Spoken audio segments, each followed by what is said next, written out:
तो बच्चों स्टार्ट करते हैं मार्जिनल कॉस्टिंग। तो सबसे पहली बात कि मार्जिनल कॉस्टिंग होती क्या भाई, हमने जैसे अभी तक मटेरियल, लेबर, ओवरहेड, फिर उसके बाद में कॉस्ट शीट वगैरह देखी। तो जो कॉस्ट शीट बनी थी वो किसके बेसिस पे थी? एब्जॉर्प्शन कॉस्टिंग के बेसिस पे। मार्जिनल कॉस्टिंग है वो डिसीजन मेकिंग टूल है। मतलब हम लोग इसमें क्या करते हैं, डिसीजन लेना सीखते हैं। किस टाइप के डिसीजन? कितनी यूनिट्स बनानी है, कैसे बनानी है, ठीक है, कौन कौन सी कॉस्ट इनकर होती है, वेरिएबल, फिक्स। तो ये क्या करता है, कॉस्ट को दो पार्ट में डिवाइड करता है। मार्जिनल कॉस्टिंग क्या करता है, कॉस्ट को दो पार्ट में डिवाइड करता है। कौन कौन सी बताओ? एक तो हो गया वेरिएबल कॉस्ट और दूसरी कौन सी हो गई बताओ? फिक्स कॉस्ट हो गई। तो हमने एब्जॉर्प्शन में क्या सीखा था कि हम लोग जो भी कॉस्ट होती है उसको किस में डिवाइड करते हैं? एक तो हो गया डायरेक्ट और दूसरी कौन सी होगी? इनडायरेक्ट। सही बात है ना? हाँ। और यहाँ पे हम क्या कर रहे हैं, कॉस्ट को दो पार्ट में डिवाइड कर रहे हैं। कौन कौन सी? एक तो वेरिएबल और दूसरी कौन सी होगी? फिक्स। ठीक है। मार्जिनल कॉस्टिंग ऐसे बोलता है कि यार जो फिक्स कॉस्ट है वो तो लगनी है, चाहे तुम प्रोडक्शन करो या मत करो। सही बात है ना? वो तो इनकर होनी है। लेकिन प्रोडक्शन के साथ चेंज होने वाली कॉस्ट कौन सी है बताओ? वेरिएबल कॉस्ट है। ठीक है, प्रोडक्शन के साथ चेंज होने वाली कॉस्ट कौन सी है? वेरिएबल कॉस्ट है। तो उसका हमें थोड़ा सा ध्यान रखना है। बोलो क्लियर है बात सबको? यहाँ तक समझ में आ गया पॉइंट? ठीक है, आगे बढ़ते हैं। हाँ भाई देखो, अब सबसे पहली बात कि मार्जिनल कॉस्ट क्या होती है। तो मार्जिनल कॉस्ट मैंने आपको अभी क्या बताया, जैसे आप लोग इकोनॉमिक्स में भी पढ़ते हैं, मार्जिनल कॉस्ट क्या होती है? एक एडिशनल यूनिट प्रोड्यूस करने के लिए एक्स्ट्रा जितनी कॉस्ट इनकर होती है उसी को हम क्या बोलते हैं बताओ? Marginal cost. तो total variable cost for production of one additional unit, उसी को हम क्या बोलेंगे? मार्जिनल कॉस्ट बोलेंगे। मार्जिनल कॉस्टिंग क्या होती है बताओ? अभी आपको समझाया उसके अकॉर्डिंग बताओ, मार्जिनल कॉस्टिंग क्या होती है? ठीक है, तो ये कॉस्टिंग का ऐसा सिस्टम है जिसमें हम क्या करते हैं, चाहे प्रोडक्ट हो, सर्विसेज हो, इन्वेंट्रीज हो, उन सबको हम किस पे वैल्यू करते हैं बताओ? Variable cost. ठीक है, ये कॉस्टिंग की एक टेक्निक है जो नॉर्मली किस में काम आती है बताओ? डिसीजन मेकिंग में काम आती है। तो ये टेक्निक है, इस चैप्टर के अंदर हम ये सीखेंगे कि डिसीजन कैसे लेते हैं। ठीक है, जैसे मैं एक छोटा सा एग्जांपल दूं तो आपको थोड़ा और क्लियर हो जाएगा। मान लो आप कोई प्रोडक्ट बनाते हो या आपने कोई नया काम शुरू किया। तो नया काम शुरू किया तो सबसे पहले आप क्या सोचते हो कि हम लोग ब्रेक इवन पॉइंट पे तो पहुंच जाए, मतलब चलो प्रॉफिट नहीं हो रहा कोई बात नहीं, लेकिन लॉस भी तो नहीं हो। तो ब्रेक इवन यूनिट्स कितनी होनी चाहिए, वो डिसीजन कैसे लेना है वो ये बता। इसके अंदर हम सीखते हैं कि ब्रेक इवन यूनिट्स वगैरह कैसे निकालें। अपना बिजनेस सेफ साइड चल रहा है कि नहीं चल रहा है, मतलब मार्जिन ऑफ सेफ्टी कितनी। ठीक है, वो इस चैप्टर में हम लोग सीखते हैं। चलो आगे बढ़ते हैं। यदि एग्जाम में इसका कोई भी क्वेश्चन है और आपको लगे कि यार फॉर्मूला याद नहीं आ रहा है या किसी भी तरीके से बैठ नहीं रहा, तो ये वाला स्टेटमेंट बना लेना, आपका आंसर आ जाएगा, किसी भी तरीके से बन जाएगा। ठीक है, मतलब बिना फॉर्मूला याद किए भी हम इससे काफ़ी काम निकाल सकते हैं। तो क्या है format? Sales minus variable cost, तो क्या रह गया? कॉन्ट्रीब्यूशन। और माइनस क्या करते हैं? फिक्स कॉस्ट, तो क्या रह गया बताओ? प्रॉफिट। ठीक है, ये मतलब किस चीज के काम आएगा मेन? ये मेनली सारे फॉर्मूलाज है वो इसी पे बेस्ड है। अभी हम लोग फॉर्मूला देखेंगे, उनके बारे में समझेंगे तो समझ में आ जाएगी। ठीक है ना? वापस एक बार समझो कि ये सबसे पहले किसे कंसिडर कर रहा है? वेरिएबल कॉस्ट को। सेल्स और वेरिएबल कॉस्ट के डिफरेंस को हम क्या बोलते हैं बताओ? कंट्रीब्यूशन। फिर प्रॉफिट निकालने के लिए हम किसे माइनस कर रहे हैं बताओ? फिक्स कॉस्ट को। समझ में आ गई बात? ठीक है, अब सब लोग आ जाओ फॉर्मूलाज पे। हम लोग सारे फॉर्मूलाज देख लेते हैं क्या क्या है इसके अंदर। तो देखो सबसे पहला क्या है? कंट्रीब्यूशन। मुझे बताओ कंट्रीब्यूशन कैसे निकल सकता है? Sales minus variable cost equal to क्या होगा बताओ? कंट्रीब्यूशन। या फिर मैं ऐसे भी तो बोल सकता हूँ fix cost plus profit equal to contribution. सही बात है ना? ठीक है, तो पहला formula sales minus variable cost, दूसरा फॉर्मूला क्या हो गया? Fix cost plus profit. ठीक है, थर्ड क्या लिखा हुआ है देखो? Sales multiply by PV ratio. अब अगला फॉर्मूला अपना पीवी रेशियो ही है, वो भी समझें। तो पीवी रेशियो अपने को क्या बताता है कि कंट्रीब्यूशन और सेल्स का क्या रिलेशन है, मतलब contribution upon sales multiply by 100। या मैं और सिंपल तरीके से बताऊं, कंट्रीब्यूशन है वो सेल्स का कितना परसेंटेज है, उसी को हम क्या बोलते हैं? PV ratio. पीवी रेशियो की फुल फॉर्म है प्रॉफिट वॉल्यूम रेशियो। ठीक है, देखो profit volume ratio, PV ratio का फॉर्मूला क्या है, contribution upon sales multiply by 100, ठीक है। एक और अल्टरनेटिव फॉर्मूला है, ये कब काम आएगा क्वेश्चन में मैं आपको बताऊंगा। क्या फॉर्मूला है, change in profit upon change in sales multiply by 100, ठीक है। अच्छा ऐसा भी हो सकता है कि किसी क्वेश्चन में प्रॉफिट का चेंज अपने को नहीं दिया हुआ हो लेकिन कंट्रीब्यूशन का चेंज गिवन हो, तो उस टाइम पे ये फॉर्मूला भी अपने काम आ सकता है, change in contribution, change in contribution upon change in sales multiply by 100, मतलब इससे भी निकल सकता है। बात आ रही है समझ में, ठीक है। ये फॉर्मूला क्वेश्चन में अप्लाई करेंगे तब अपने को और ढंग से समझ में आएगा। आगे बढ़ते हैं, चलो ये काफी इंपॉर्टेंट टॉपिक है।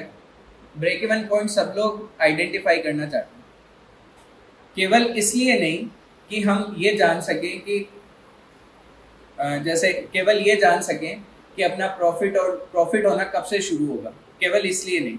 ब्रेक इवन एनालिसिस काफ़ी चीज़ों में अपने काम है, ठीक है। नए प्रोडक्ट को इंट्रोड्यूस करने के लिए भी हमें ये जानना ज़रूरी होता है। और ब्रेक इवन एनालिसिस है वो मल्टी प्रोडक्ट के लिए भी हम कर सकते हैं, ज़रूरी नहीं है सिंगल प्रोडक्ट का ही, तो मल्टी प्रोडक्ट के लिए भी हम इसे कर सकते हैं। तो काफ़ी काम की चीज़ है और इस चैप्टर के लिए भी काफ़ी इंपॉर्टेंट है, तो पहले ढंग से इसे समझते हैं। अच्छा मुझे बताओ ब्रेक इवन पॉइंट आपका कब आएगा। नॉर्मली यदि हम सोचें कि हमारा ब्रेक इवन पॉइंट कब आ जाएगा, जब अपना टोटल रेवेन्यू यानी कि sales equal to total cost होगा, उसी टाइम पे प्रॉफिट क्या रहेगा, ज़ीरो। और जब प्रॉफिट ज़ीरो उसी को हम क्या बोलते हैं, ब्रेक इवन पॉइंट बोलते हैं, ठीक है। मैं यदि यहाँ पे सिंपली लिखूँ कि जब हमारा सेल्स इक्वल टू क्या रहेगा, टोटल कॉस्ट। टोटल कॉस्ट में कौन सा आ गया, दोनों कॉस्ट आ गई ना। टोटल कॉस्ट में दोनों कॉस्ट आ गई, चाहे वेरिएबल कॉस्ट हो चाहे वो फिक्स कॉस्ट हो, ठीक है। या और सीधे तरीके से देखें तो यहाँ पे आंसर अपना जीरो आए, उसी को हम क्या बोलेंगे बताओ, कि हम लोग ब्रेक इवन पॉइंट पे। समझ में आ रही है बात, ठीक है। ब्रेक इवन पॉइंट कैसे कैलकुलेट होगा, तो यदि यूनिट्स में कैलकुलेट करना है तो फॉर्मूला है fix cost upon contribution per unit, fix cost upon contribution per unit. अच्छा मुझे बताओ ब्रेक इवन पॉइंट पे जो मैं बात लिख रहा हूँ वो सही है कि गलत है। ब्रेक इवन पॉइंट पे जो अपना कंट्रीब्यूशन है वो फिक्स कॉस्ट के इक्वल होगा, ये बात सही है या गलत, सही है ना। क्योंकि कंट्रीब्यूशन माइनस फिक्स कॉस्ट करेंगे आंसर कितना आना चाहिए, जीरो आना चाहिए, तभी तो अपन ब्रेक इवन पॉइंट पे। समझ में आ रही बात, तो इसी से ये फॉर्मूला बनाया हुआ है। तो fix cost upon contribution per unit यदि हम करेंगे तो अपने पास क्या आ जाएगा, break even point in units. लेकिन यदि अपने को वैल्यू में चाहिए, यूनिट्स में नहीं चाहिए, तो डिवाइड किससे कर देंगे बताओ, पीवी रेशियो से। तो देखो फॉर्मूला क्या रहेगा, यदि यूनिट्स में निकालना है तो fix cost upon contribution per unit, और यदि वैल्यू में निकालना है तो fix cost upon PV ratio. बोलो यहाँ तक क्लियर है। PV ratio contribution upon sales into 100। चलो अकाउंट्स के टर्म में समझाता हूँ। ग्रॉस प्रॉफिट रेशियो कैसे निकलता है, gross profit upon sales into 100, ठीक है। तो यहाँ पे कंट्रीब्यूशन और सेल्स का रिलेशन, तो contribution upon sales into 100। Contribution sales का कितना परसेंट, ठीक है। तो देखो एट बीपी प्रॉफिट,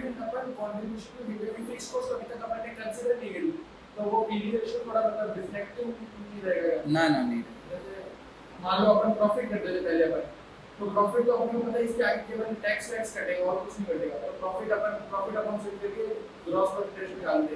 अब कंट्रीब्यूशन में अभी तक भी फिक्स कॉस्ट को अभी तक कंसीडर नहीं करा।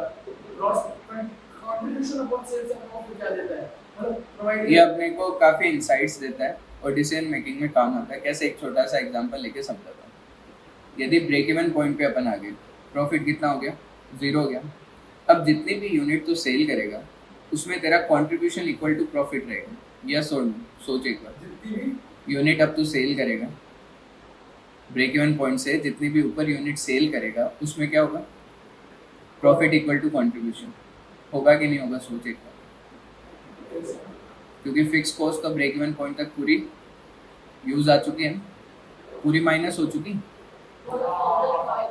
समझ में आ रही है बात? हाँ, कौन से वाला? ये वाला फॉर्मेट? मतलब अब क्या अब वापस बताऊँ ये बात, समझ में आ गई बात? हाँ, मतलब टोटल मतलब आप अपने केवल टोटल कॉस्ट नहीं बढ़ी, आप अपनी केवल मार्जिनल कॉस्ट मार्जिनल, एकदम बस यही एनालिसिस है इसमें, और इसी के बारे में हम बात करें। फिक्स कॉस्ट कितनी कवर कर सकती है कंपनी, ठीक है, तो देखो at break even point profit will be 0। तो हम ऐसे कह सकते हैं कि बीपी पे कंट्रीब्यूशन है वो किसके इक्वल रहेगा बताओ? फिक्स कॉस्ट के इक्वल रहेगा। ठीक है, अभी तक अपना ब्रेक इवन पॉइंट वाला ही टॉपिक चल रहा है। अब अगला आता है कैश ब्रेक इवन पॉइंट। जो अपनी फिक्स्ड कॉस्ट होती है उसके अंदर कुछ कैश और कुछ नॉन कैश एक्सपेंसेस हो सकते हैं। जैसे एग्जांपल के लिए हम डेप्रिसिएशन लिखते हैं, तो डेप्रिसिएशन यदि मान लो फिक्स्ड कॉस्ट का पार्ट है, ठीक है, तो क्या उसे हम कैश में पे करते हैं? नहीं करते। तो कैश ब्रेक इवन पॉइंट का मतलब क्या हो गया कि हमें फिक्स्ड कॉस्ट जो चाहिए वो कौन सी चाहिए बताओ? कैश वाली चाहिए, जिसके लिए हम पेमेंट करेंगे। तो cash fixed cost divided by किससे कर देंगे? कंट्रीब्यूशन पर यूनिट से, तब तो आ जाएगा यूनिट्स के अंदर, और पीवी रेशियो से डिवाइड करेंगे तो किस में आ जाएगा बताओ? वैल्यू के अंदर। तो इससे अपने को पता क्या चलेगा कैश ब्रेक इवन पॉइंट, मतलब हमें कैश ब्रेक इवन पॉइंट का मतलब ये हो गया कि सेल करके इतने पैसे तो लाने ही लाने। डेप्रिसिएशन का कैश में पेमेंट तो करना ही नहीं, डेप्रिसिएशन कवर करना है वो अलग बात है। समझ में आ गई ना बात? इतने पैसे लाएंगे तो अपना काम हो जाएगा, कॉस्ट सारी हम कैश में पे कर पाएंगे। कैश वाली कॉस्ट सारी cover हाँ, हो वो जाएगी। सारी कवर हो जाएगी, पे कर पाएंगे ना। सेल करके रेवेन्यू है, पैसे दे दिए सामने वाले को। क्योंकि जैसे अपन सीए फाउंडेशन में पढ़ा था कि डेप्रिसिएशन का एक मेथड होता है जिसमें वो फ्यूचर प्रोडक्ट यूज करके पेमेंट करते हैं। एकदम, मैंने अभी क्या बोला? यदि वो फिक्स कॉस्ट है, यदि वो प्रोडक्शन से रिलेटेड ही है, यूनिट बेस्ड है, तो वो किस में आ जाएगा? ऑटोमेटिक वेरिएबल कॉस्ट में आ जाएगा। ठीक है, और केवल मशीनरी पे थोड़ी लगता है डेप्रिसिएशन, बिल्डिंग पे भी तो लगता है। बिल्डिंग पे तो अब अपने एसएलएम या डब्ल्यूडीवी मेथड ही लगेगा। इसके अलावा भी यदि हम बात करें तो इनकम टैक्स में तो लिखा हुआ ही है डब्ल्यूडीवी मेथड यूज़ करें। तो नॉर्मली बिजनेसमैन क्या करते हैं? दो अलग अलग अकाउंटिंग थोड़ी करेंगे, वो तो एक ही अकाउंटिंग लेके चलेंगे, इनकम टैक्स के अकॉर्डिंग ही चलेंगे। फालतू में दो अकाउंट्स क्यों मेंटेन करें? तो लगभग सब जगह क्या होता है बताओ? कौन सा मेथड चलता है? डब्ल्यूडीवी चलता है। ठीक है, जो हमने फाउंडेशन में डेप्रिसिएशन के मेथड देखे उनमें से रियल लाइफ में बहुत कम काम आते हैं। वो दो ही आते हैं, एसएलएम डब्ल्यूडीवी ज़्यादातर। तो कैश ब्रेक इवन पॉइंट हो गया। ठीक है, एक और समझते हैं कंपोजिट ब्रेक इवन पॉइंट। अब कंपोजिट ब्रेक इवन पॉइंट का मतलब क्या हो गया? जब अपने पास में एक से ज़्यादा प्रोडक्ट तो हमें क्या चाहिए कि हमें कंबाइंड ब्रेक इवन पॉइंट चाहिए कि इन सब की मिला के कितनी यूनिट सेल करें कि अपना ब्रेक इवन पॉइंट आ जाए।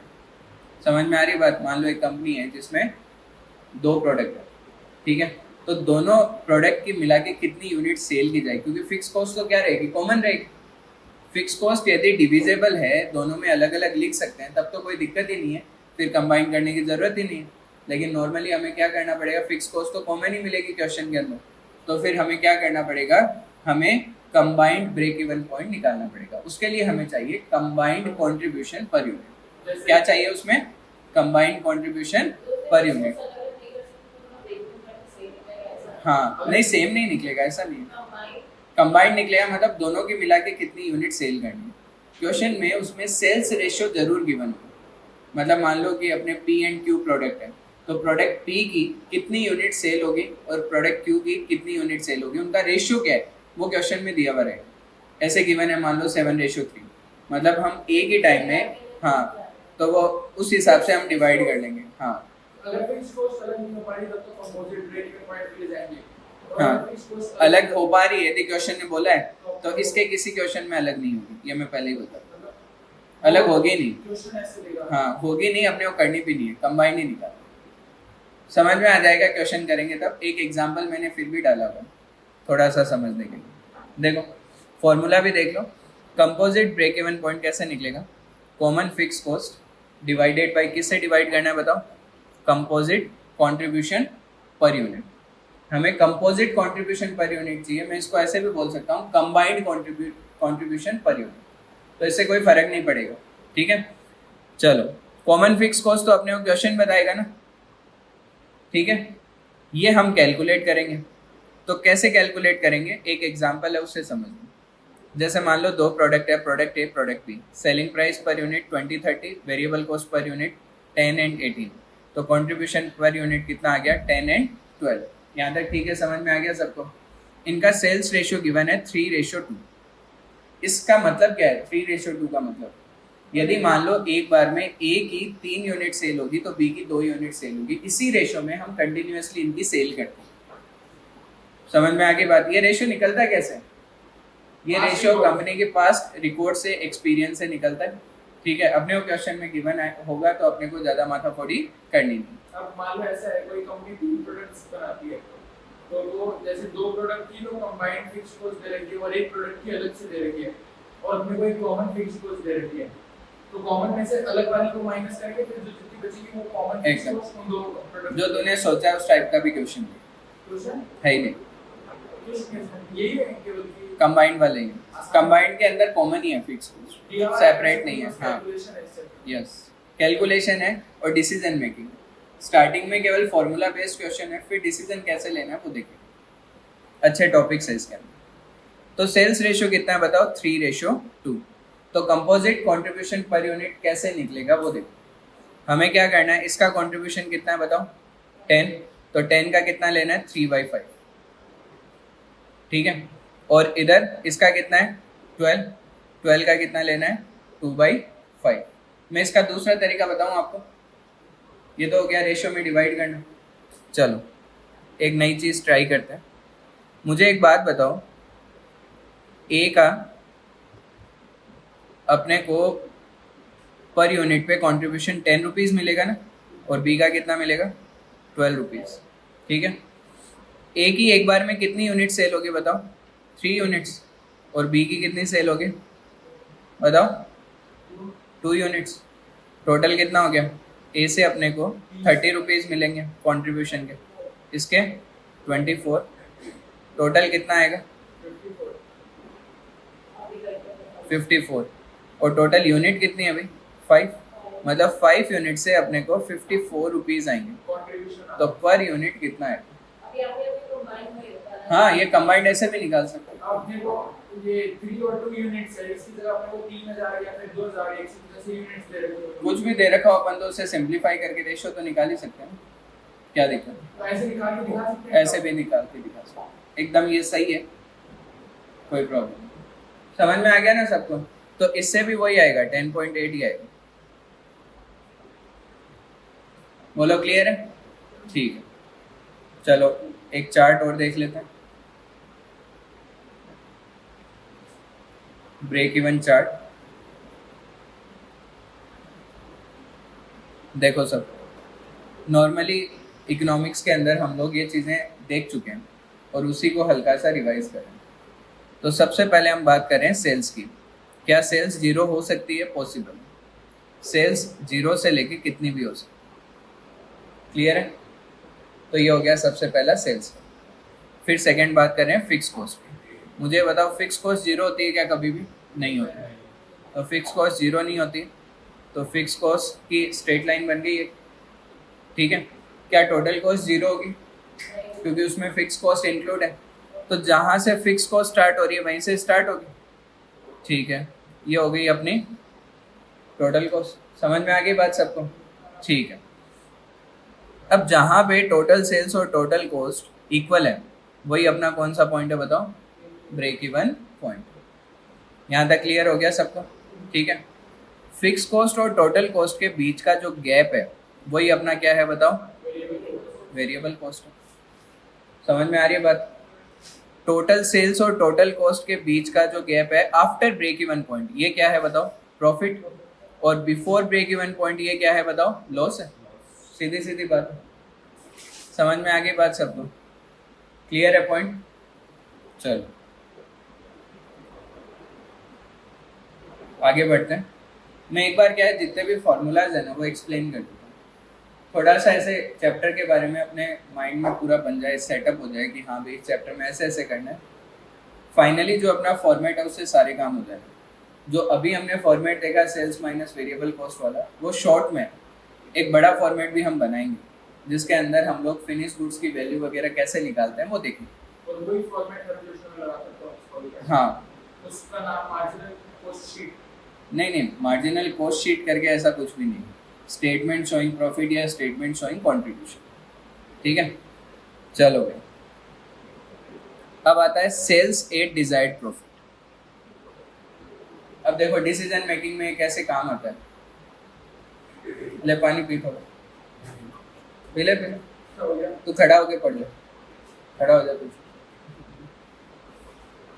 चलो, सेल्स एट डिजायर्ड प्रॉफिट क्या होता है समझते हैं एक बार।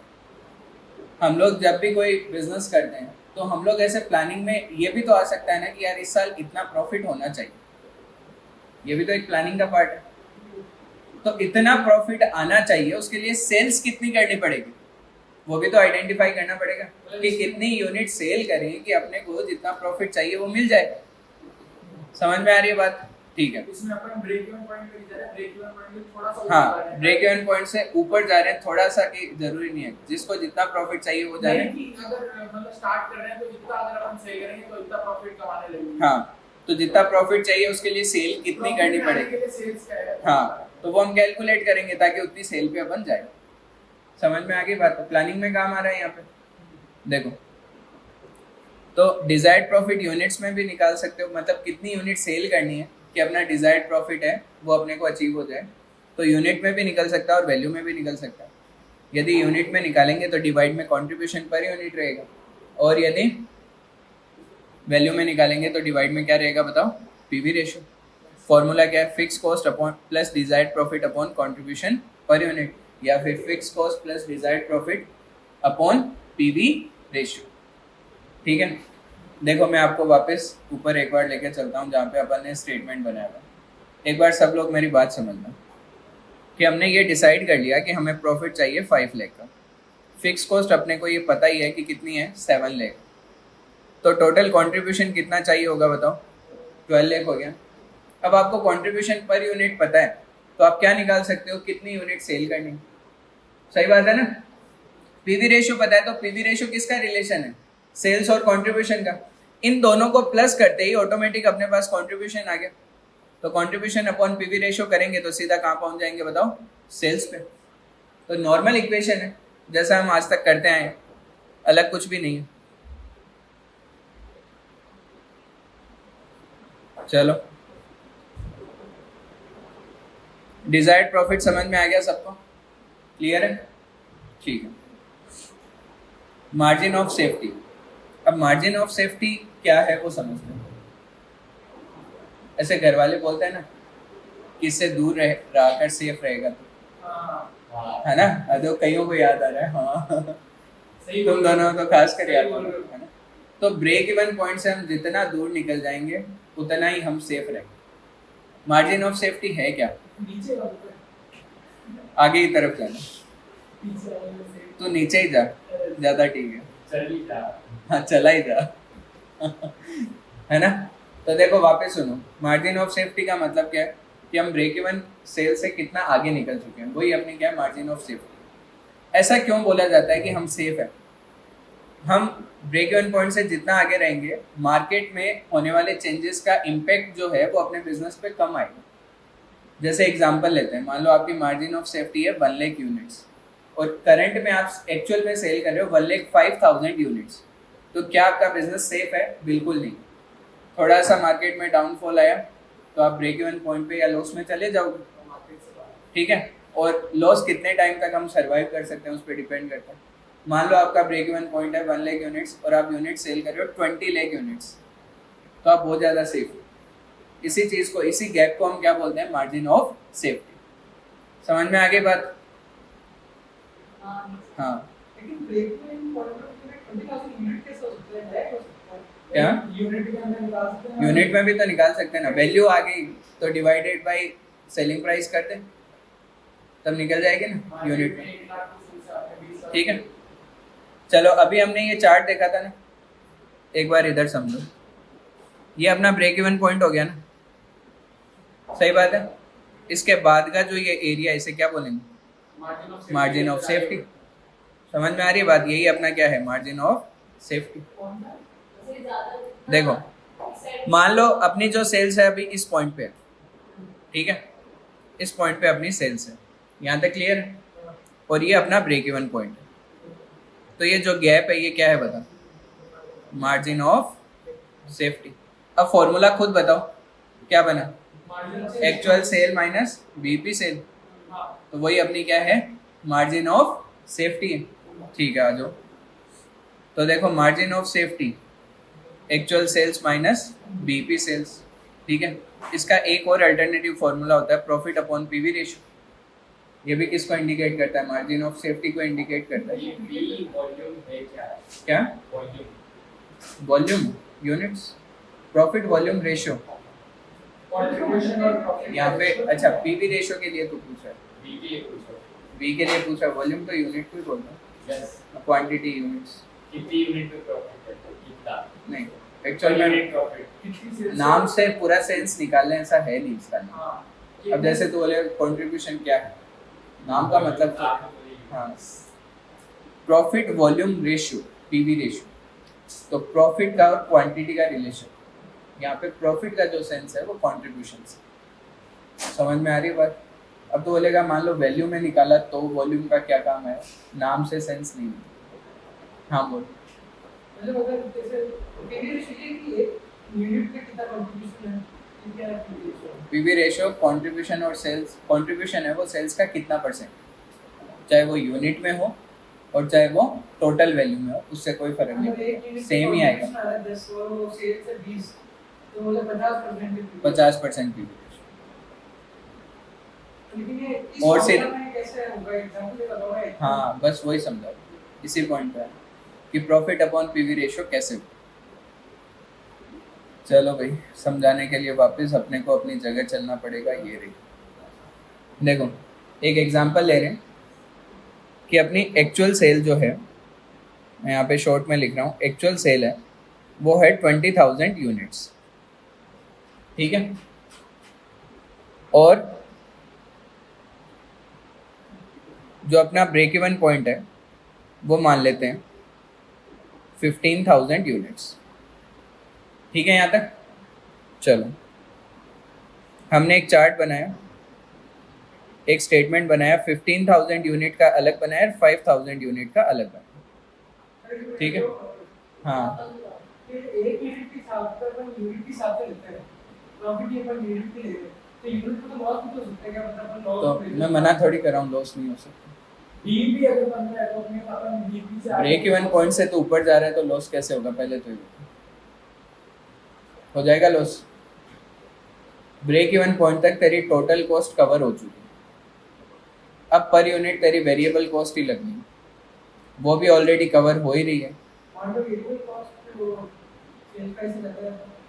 वेरिएबल कॉस्ट सेल्स प्राइस से ज़्यादा है तो तेरा ब्रेक इवन पॉइंट कैसे आया, आया ही कैसे, आ जाएगा क्या, नहीं आएगा। ठीक है, मैं ऐसे बोल रहा हूँ अपनी एक्चुअल सेल है वो अभी 20,000 है और ब्रेक इवन पॉइंट सेल्स है वो कितनी है, 15,000। क्लियर है यहाँ तक, ठीक है। तो एग्जाम्पल ही बना रहे, मान लो सेलिंग प्राइस पर यूनिट है 10 रुपीज़, तो 15,000 इंटू 10 सेल्स कितनी आ गई बताओ, 1,50,000, ठीक है। वेरिएबल कॉस्ट मान लेते हैं 6 रुपीज़, तो 6 रुपीज़ के हिसाब से 15,000 इंटू 6 90,000, ठीक है यहाँ तक। 150 माइनस 90 कितना रह गया, 60,000 कंट्रीब्यूशन आ गया, और फिक्स कॉस्ट भी 60,000 ही है, और प्रॉफिट कितना आ गया, सारा ही एज्यूम ही किया है, कोई क्वेश्चन थोड़ी दिया है। 10 रुपये अपनी सेलिंग प्राइस है और 6 रुपये वेरिएबल कॉस्ट, ठीक है। मैं यहाँ पे लिख देता हूँ, selling price per unit 10, variable cost per unit 6, अब ठीक है, कंट्रीब्यूशन पर यूनिट 4, इतना ठीक है। अच्छा आप मुझे बताओ, जब हम 5,000 यूनिट सेल करेंगे तो अपना सेल्स कितना रहेगा, 5,000 इंटू 10 कितना आएगा, 50,000, वेरिएबल कॉस्ट कितना रहेगा बताओ? 30 5000 इंटू 6 30,000। यहाँ पे कंट्रीब्यूशन कितना रहेगा? 20,000। फिक्स कॉस्ट कितना रहेगा? 0। फिक्स कॉस्ट तो अपनी पूरी कवर हो चुकी है। समझ में आ रही है बात? वेरिएबल कॉस्ट है वो प्रोडक्शन के साथ चेंज होती है, फिक्स कॉस्ट थोड़ी चेंज होती है। मतलब fix cost break even point के आगे इंक्रीज नहीं होगी। हाँ होगी नहीं आगे, यहाँ पे कवर कर चुके हम। समझ में आ गई ना बात यहाँ तक? ठीक है। अब मुझे ये बताओ प्रॉफिट कितना होगा? 20,000। यहाँ तक क्लियर है? अब जो मैं हाँ मतलब मैंने एक्चुअल सेल के 2 पार्ट कर दिए, एक तो ब्रेक इवन पॉइंट की सेल और एक उससे ऊपर कितनी सेल है, यानी मार्जिन ऑफ सेफ्टी सेल्स। ठीक है। अब जो मैं स्टेटमेंट बोल रहा हूँ उसके बारे में बताना वो सही है या गलत है। हमें प्रॉफिट तभी होता है जब हम ब्रेक इवन पॉइंट से ऊपर जाते हैं। सही है? ठीक है। दूसरा स्टेटमेंट, ब्रेक इवन पॉइंट से ऊपर जितनी भी सेल होगी उसमें कंट्रीब्यूशन और प्रॉफिट इक्वल रहेंगे। इक्वल रहेंगे क्योंकि फिक्स कॉस्ट तो है ही नहीं। ठीक है। कंट्रीब्यूशन अपॉन पीवी रेशियो यदि हम करते हैं तो हम सेल्स निकाल सकते हैं, यस और no? Contribution upon PV ratio यदि हम करते हैं तो सेल्स निकाल सकते हैं। चलो इस बात पे हाँ नहीं आई है तो पहले समझ लेते हैं। Contribution upon sales multiply by 100 equal to क्या आता है बताओ? PV ratio. अब मैं ये बोल रहा हूँ कि मुझे सेल्स निकालनी है तो क्या करना पड़ेगा? कंट्रीब्यूशन अपॉन पीवी रेशियो ही तो करना पड़ेगा, तो सेल्स आ जाएगी। ठीक है। तो मैं 5000 यूनिट जो मैंने सेल की है, यहाँ पे मैंने जो 5000 यूनिट सेल की है, इसमें मैं कंट्रीब्यूशन अपॉन पीवी रेशियो करूंगा, सेल्स आ जाएगा। इसमें यदि मैं प्रॉफिट अपॉन पीवी रेशियो करूंगा तो भी सेल्स आ जाएगा, और सेम ही आएगा दोनों से। अरे 5000 यूनिट्स, वापस सुन लो। यदि मैं यहाँ पे 20,000 अपॉन 40% है ना इसमें पीवी रेशियो, 10 में से 6 वेरिएबल कॉस्ट है। ऐसे निकालो ना 20 अपॉन 50 मल्टीप्लाई बाय 100। सीधा क्वेश्चन दिया हुआ ना, देखो क्वेश्चन में सारी डिटेल सीधी सीधी दी हुई है। 10 माइनस 6 बच गया कितना? 4। 4 अपॉन 10 इंटू 100 कितना आता है? 40% ही तो आता है। पीवी रेशियो कितना है अभी आपका? 40%। यदि मैं ऐसे करूं कि 20,000 कंट्रीब्यूशन अपॉन पीवी रेशियो कितना है? 40% है, तो कितना आएगा बताओ? 50,000 ही आएगा। चाहे मैं प्रॉफिट अपॉन पीवी रेशियो करूं तो भी तो वही बात है ना, क्योंकि मार्जिन ऑफ सेफ्टी पे कंट्रीब्यूशन और प्रॉफिट दोनों क्या रहेंगे? इक्वल रहेंगे। इसलिए फॉर्मूला ऐसे बनाओ कि profit upon PV ratio equals to क्या होता है? Margin of safety. थोड़ा सा क्लियर हुआ? सर एक बात बताओ। हाँ बताओ, पूछो, आराम से पूछो सर।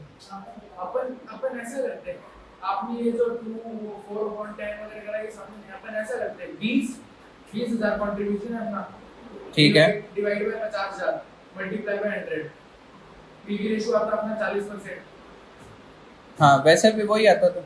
अब contribution upon sale into 100 formula लगाते हैं। हाँ वही पीवी रेशियो आ गया ना तेरा। 40% पीवी रेशियो। अब मैं ये बोल रहा हूँ contribution upon PV ratio equals to sales, ये फॉर्मूला सही है कि नहीं?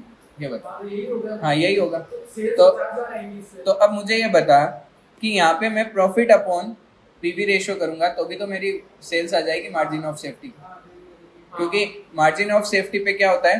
कंट्रीब्यूशन और प्रॉफिट क्या रहता है? इक्वल रहता है। और यही तो फॉर्मूला लिखा हुआ कि profit upon PV ratio equal to क्या आ जाएगा? Margin of safety. अब आ गया ना पॉइंट समझ में? क्लियर है सबको? कोई डाउट है तो बताओ। एक बार वापस सुन लो। हाँ कम आया तो वापस सुनेंगे। देख अपना फॉर्मूला लिखा हुआ है प्रॉफिट अपॉन पीवी रेशियो, है ना? तो पहले हम लोग ये समझते हैं प्रॉफिट कब होगा बता? जब तू ब्रेक इवन पॉइंट से ऊपर जा चुका है।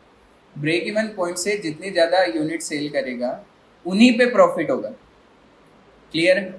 ब्रेक इवन पॉइंट से ऊपर जितनी सेल करते हैं उसमें कंट्रीब्यूशन और प्रॉफिट दोनों इक्वल होता है, ये भी क्लियर है? Contribution upon PV ratio equal to sales होता है। Contribution upon PV ratio equal to sale. तो profit upon PV ratio equal to P क्या होगा? Sales। सेल्स ही होगा। कब? जब हम किस में है? मार्जिन ऑफ सेफ्टी में। तो मतलब उससे जो सेल्स निकलेगी वो केवल बीईपी के ऊपर वाली निकलेगी। हाँ एकदम वही निकलेगी। तो मतलब मार्जिन ऑफ सेफ्टी निकला ना। और अभी अपन पढ़ भी क्या रहे हैं? मार्जिन ऑफ सेफ्टी पढ़ रहे हैं। ठीक है। अब आ गई ना बात समझ में सब? डेरिवेशन आएगी थोड़ी ना वैसे। ना अपने को तो इसलिए समझा रहा हूँ कि क्वेश्चन हर कैसे ही आते हैं, तो अपन हर कैसे के लिए तैयार हैं, इसलिए समझ। बोलो क्लियर है सबको? ठीक है। तो difference between actual sales and BP sales is known as margin of safety. The greater the difference the safer the business will. जितना ज़्यादा डिफरेंस रहेगा उतना ही ज़्यादा बिजनेस सेफ रहेगा। बोलो क्लियर है सबको? अब आराम से इसे नोट कर। बस आज इतना ही करेंगे, बस अब क्वेश्चन चालू करेंगे।